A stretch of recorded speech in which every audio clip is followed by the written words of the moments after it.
Let me take you on a journey through the echoes of academic triumphs and personal growth as we proudly present the testimonials of our AB Masscom and BACom graduates from CSU. These narratives are more than just reflections. They are windows into the profound transformations, unwavering determination, and vibrant identities developed during their time with us. Brace yourself for inspiration as you explore their unique stories that not only brighten the path they have walked, but also shed light on an incredible individuals they have become. Join us in celebrating their achievements and let their tales ignite your own aspirations. Napakapalad namin kasi kami yung first batch. No? It so happens na kami ang pioneer ng Masscom sa CSU. Alam mo naman ang hirap ng pioneer, no? Talagang ikaw yung nagsimula sa lahat, no? Mahirap, no? Dahil yung birth pains na tinatawag, di ba? Para kang kapag ka nanganganak ka, talagang masakit bago mo iluwal yung magiging produkto, magiging bunga, no?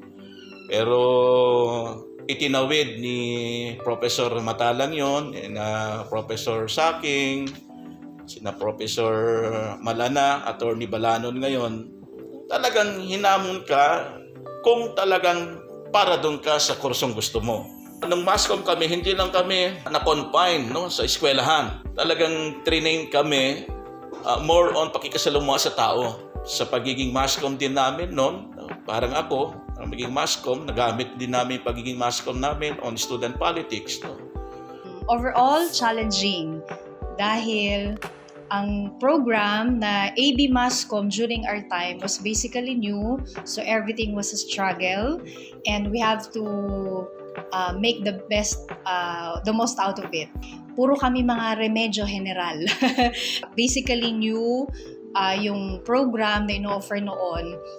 So hindi ba ganun karami ang gamit namin? So we have to produce our own. Kami noon talagang kanya-kanya, magpo-produce ka ng sarili mong camera, sariling video and all. At yun, talagang remedyo ang gagawin mo para makapag-produce ka ng magandang output.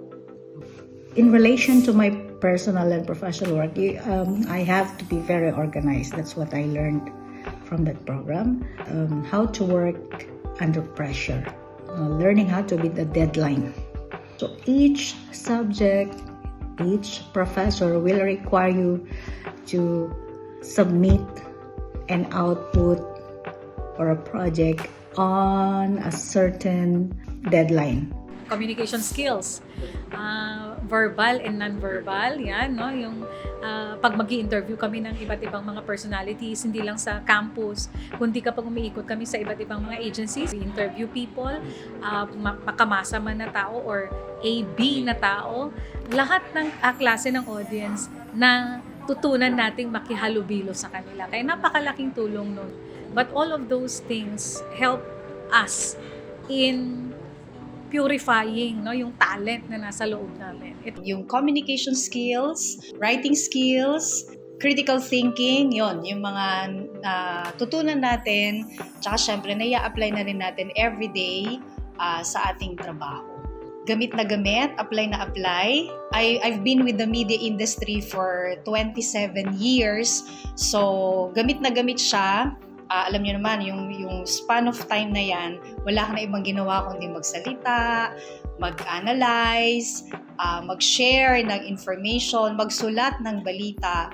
So, lahat yon napapakinabangan. Ang laki ng naitulong kasi yung kailangan sa communication skills mo, leadership.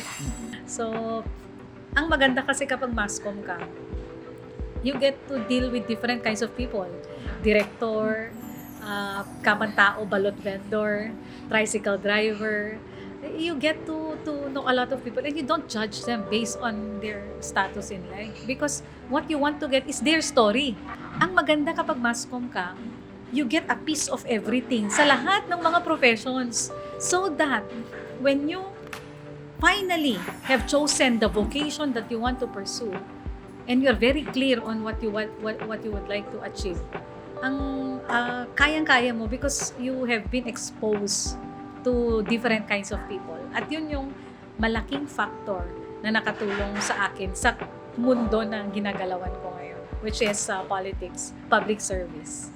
Nakakatuwa na hindi ako nangangapa o nahihirapan sa aking pong trabaho ngayon dahil nung nag-aaral pa po ako ay ginagawa ko na yung mga ginagawa o pinapagawa sa amin dito sa aming pong opisina. Yung mga itinuro sa radio and sa TV production, journalism, broadcasting principle and practices, at yung development communication, civic engagement at participatory communication, at yung communication planning, research, and management. Napakalaking tulong po yan sa ginagampanan ko pong role dito po sa aming opisina. Kumbaga, na-train na po ako ng husto sa school.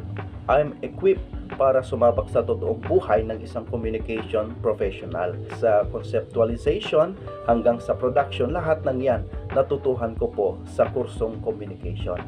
Saan ko natutunan yung to work under pressure and to submit the output within the deadline? I learned that a lot from my days in the Cagayan State University as a student of mass communication.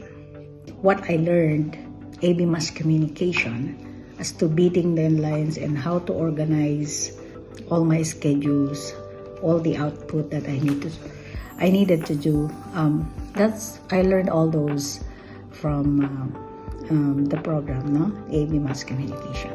Lots of work to do, and you all have to do it on time. Malaki ang impact nito sa buhay ko. Dati ay mahiyain nga po ako, no? Mahiyain po tayo, pero na-boost po yung aking confidence dahil po sa communication o sa pagiging communication student ko noon. At higit sa lahat, nakakatulong ako sa aking kapwa at sa ating komunidad dahil sa tulong natin ay nabibigyan natin sila ng boses at na-empower po natin sila towards more development sa ating pong community. You know, my mass communication degree greatly benefits me in my current roles as a public servant in the local government unit of Rojas and as a financial advisor in ProLife UK as well. It equips me with competent communication skills, the ability to simplify complex concepts, research and analytical capabilities, and a creative mindset. These skills enable me to effectively engage with constituents, convey information, provide financial advice, and contribute to policy making. Being a mass communication graduate has profoundly impacted my life. It has equipped me with strong communication skills, opened diverse career possibilities, fostered social responsibility, expanded my network, and enriched my personal growth. Through my education, I developed the ability to articulate thoughts effectively both verbally and in writing. This skill has been invaluable in various professional settings. The field's versatility offers a range of career paths, allowing me to explore my passions and find fulfillment. In addition, I've gained a deep understanding of media ethics, promoting accuracy and inclusivity. The networking opportunities and critical perspective I developed have made me a more informed citizen.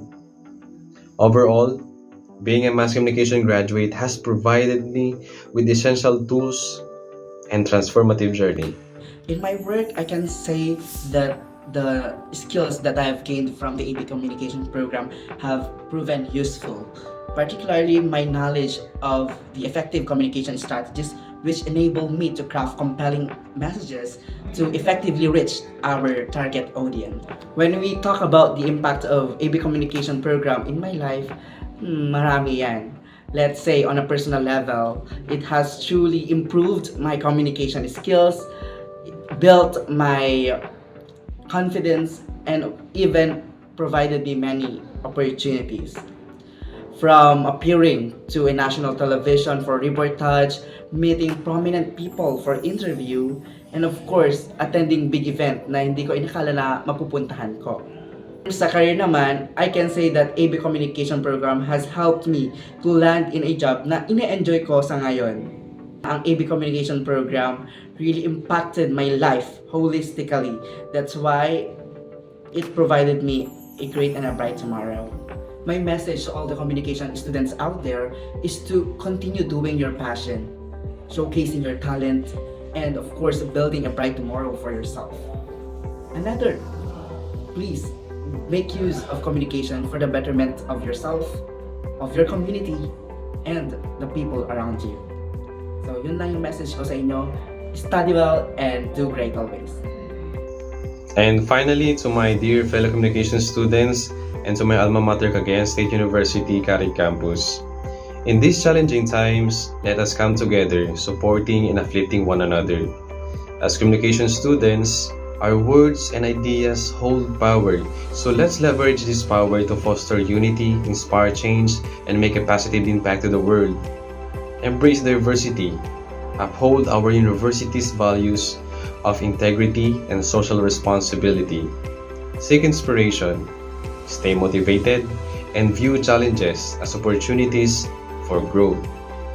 Support one another, create a network of guidance and encouragement, use our skills to amplify voices and champion causes. Because together, we will achieve greatness and stay strong and determined. Kaya ang masasabi ko po sa mga communication student ngayon sa CSU Carig, pagbutihin po ninyo ang inyong pag-aaral at huwag ninyong sasayangin yung mga oportunidad na inaalok habang kayo po ay nag-aaral, habang kayo po ay tinetrain, ay subok lang po ng subok. Na habang kayo po ay binibigyan ng mga mahahalagang role, ipakita ninyo kung ano yung inyong magagawa, no? Kung ano ang inyo pong kaya, para kung sa ganon, kung makita natin yung kakayahan po natin at yung mga kahinaan natin, ma-develop pa natin yan at matrain pa po tayo ng husto para sa hinaharap po natin na magiging trabaho at role po sa ating community ay magiging effective po tayo. Kaya nagpapasalamat po ako sa CSU at sa mga communication faculties po natin sa kanilang dedication sa pagtuturo at sa kanilang support at pagmamahal sa kanilang mga estudyante. So unang-una, visualize. Be clear of what you would like to be. The world is waiting for you to shine. Because of your example, you can inspire them to shine as well. Kasi ang dami-daming mga stars na pwedeng tumulong para maliwanag yung ating path, yung ating direction, yung ating mundo. You will realize the potential that is in you. You will discover the best version of yourselves. Kung hindi ako naging masscom student, hindi din ako naging anchor, hindi ako naging information officer ngayon. So, pinagpapasalamat ko talaga yon. Naging buo ako as an information officer ngayon because of my experience, because of the yung haba, no, ko na sa industriya. Siguro dito na talaga ako as information officer ng province, may pakita ko din, no, kung ano ang success ng CPIO. Yun siguro masasabi ko na refleksyon ng profession ko as a professional and as a broadcaster, as a news writer, as now as an information officer. Love your profession. Mahalin mo kung ano yung gusto mo.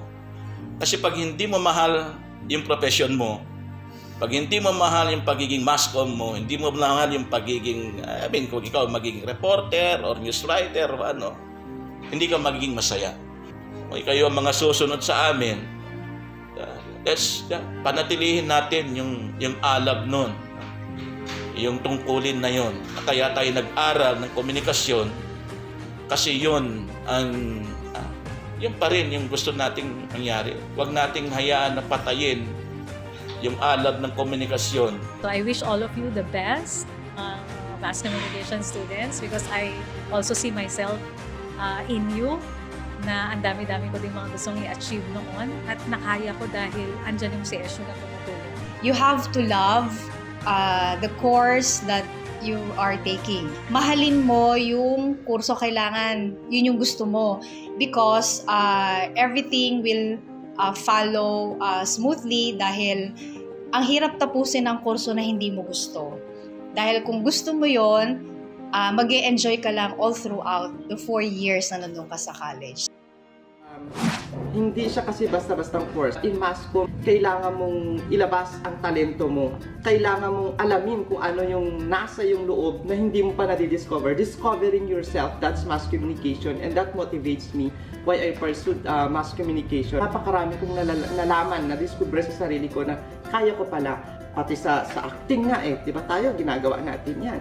Communication, pati yung relationship sa tao, sa komunidad, natutuklasan natin 'yan kung paano tayo makipag-deal. Elementary pa lang. Kasi mahilig ako noon, nanonood sa TV, nakikinig sa radio. Sabi ko noon, gusto ko ng media practitioner balang araw, sabi ko. Yun na yung tumatak sa isip ko noon eh, na ano ba kayang kurso ito? Hindi ko, actually noon, wala pa akong knowledge sa kursong Masscom. Elementary at sa high school, mahilig na ako sa pagsusulat. Every program kasi nung high school namin, ako yung kinukuha na magiging MC sa mga programs. Naging bahagi din po ako dun sa school paper noon. Diba may mga may mga nagatutungo dun sa mga school noon, di ba, na nag-i-invite, nagka-campaign. And then ito naman kasi na may brochure noon na pinadala ng CSU sa amin. Parang dito ako masaya sa kursong ito. Yung pangarap ko na papasok bilang reporter o anchorman sa isang radio, dapat matupad ito. Yun yung nasa isip ko noon. Hi! I'm Mami Orga of Barangay FM 89.3. At ako naman po si Mami Millie ng Barangay FM 89.3. Gusto ka na! Kung mass communication student kasi, napakadaming fun na ginagawa, of course, lalo na sa broadcasting, media, pati pagiging artista, ma-experience. O mag-travel kayo, punta Oo. kayo kung saan-saan for documentaries. Oo. Parang ang experience ko kasi sa mass communication, lalo na sa mga live project. Pag, kunwari sa mga film, ikaw na rin yung producer, ikaw yung artista, scriptwriter, lahat-lahat ikaw. You can be anyone. Hiya mo natatanggal na rin. Kasi wala kang karapatan. Yes. Walang karapatan na mahiya kapag ikaw ay isang mass communication student. Parang napakalaking practice kasi yung pagiging mass communication student para ma-achieve mo yung kung gusto mong maging artista in the near future. Kung gusto mong maging reporter, anchor, Yes. at syempre pagiging DJ, katulad namin ni Mami Orga. Tsaka pag Masscom student kasi, di ba tayo kapag ordinary individual lang, pag nanood ng movie, ang ganda ng movie. Yes. Ganun lang. Ang Masscom kasi, paano ginawa yun? May say. Yes. Oo. Ano kayang ginawa dun sa production niya? Masasagot lahat yun kapag nag-Masscom ka. Na yung pagpo-provide ng props, naranasan Miss namin Props. sumugod ng ukay para sa mga outfitan ng mga pang-teatro namin. Shal. After graduation pa lang, nakagain ka ng confidence na mag-apply sa kahit anong trabaho. Dahil ang Masscom, you can fit anywhere. No? Hindi lang sa isang aspeto, hindi lang sa isang field, kundi sa lahat ng bagay, fit na fit. Ati, I am no one and I am nothing sa aming community. Even in our family, hindi ako noon na bata. But when I was employed in a radio station, sumikat ang pangalan. Lahat na kamag-anak ko na. So that's how, napakasimpleng senaryo, di ba? That's how it changed my life. Na noon parang wala lang ako kasi ang liit ko, ang payat ko noon, anak pa ako ng mahirap. Parang kapag naglakad ka sa daan, wala ka lang. You're just an ordinary man walking on the street. Pero nung nagkatrabaho ako, nakilala ang pangalan ko naman, it's because nakagraduate ako sa Masscom na hindi rin inasahan ng maraming makakagraduate nga ako dahil sa hirap ng buhay. Tumingala naman sila ng konti sa aming pamilya at sa akin. Nabago niya yung buhay. On the other aspect naman, ang laki ng tinulong niya sa akin dahil si Masscom yung nagdala sa akin sa kung ano ako ngayon. Hindi naman ako maging isang journalist, hindi naman ako maging isang information officer at provincial manager kung hindi ako gumraduate sa pagiging isang Masscom. Gusto mong makapagtapos na may bonus na fun, na thrill, na adventure, of course, dito ka na sa AB Mass Communication. Ang pagsisisi kasi, hindi dun sa kapag nag-enroll ka. Ang pagsisisi kapag hindi ka nag-enroll at pinanood mo yung ibang nag-enroll, nasasabihin mo na lang sana ako yun. Diba? So, wag mong hayaang umabot dun sa time na yun na titingalain mo yung dapat na ikaw ang tinitingala. Mga ganon. Oo. Pagbigyan mo yung kagustuhan mo kasi hindi mo pagsisisihan. Kung dyan po kayo masaya, kung ang pangarap po ninyo ay papasok bilang media practitioner, i-pursue po ninyo yung dreams po ninyo sa pagiging media practitioner. Napakasarap po sa pakiramdam Napakasarap po sa pakiramdam na ikaw ay pinapanood, di ba? Ikaw ay pinapakinggan ng tao kung gusto nyo maging Masscom student, maging isang broadcaster, journalist na hindi envelopmental journalist, tanggalin din natin yan sa ating utak dahil napakarami ngayon yung nagmimidya-midyahan. Majority of them are not graduate of mass communication. They are the ones doing developmental journalism na yun ang nilalabanan nating mga graduate ng Masscom talaga.